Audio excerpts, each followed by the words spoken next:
হামলা চালিয়েছিল যুক্তরাষ্ট্র ও ইসরায়েল। আর সেই হামলায় আয়াতুল্লাহ আলী খামেনির মৃত্যুর পর থেকেই যেন শত্রুদের মরণ কামড় দেওয়া শুরু করেছে ইরান।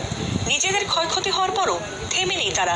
দফায় দফায় মিসাইল ছুড়ে কার্যত ইসরায়েলকে ধ্বংসের মিশনে নেমেছে ইরান।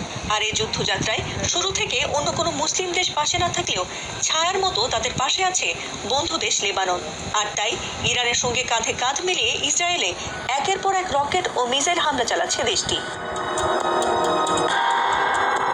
ইরানের ক্ষেপণাস্ত্র হামলার সঙ্গে মিল রেখে প্রায় একই সময়ে ইসরায়েলে বিপুল সংখ্যক রকেট ছুড়েছে লেবাননের সশস্ত্র গোষ্ঠী হিজবুল্লাহ। কয়েক মিনিটের মধ্যে উত্তর ইসরায়েলে অন্তত 3 দফায় রকেট হামলা চালিয়েছে তারা। একদিকে ইরান ব্যালিস্টিক মিসাইল ছুড়ছে, অন্যদিকে ইসরায়েলে বৃষ্টির মতো রকেট ছুড়ছে লেবানন। আর তাতে লণ্ডভণ্ড হয়ে গেছে ইসরায়েলের গুরুত্বপূর্ণ শহর, এমনকি জনবসতিও। ইসরায়েলের সংবাদ মাধ্যমের বরাত দিয়ে আল জাজিরার এক প্রতিবেদনে এমনটা জানা গেছে।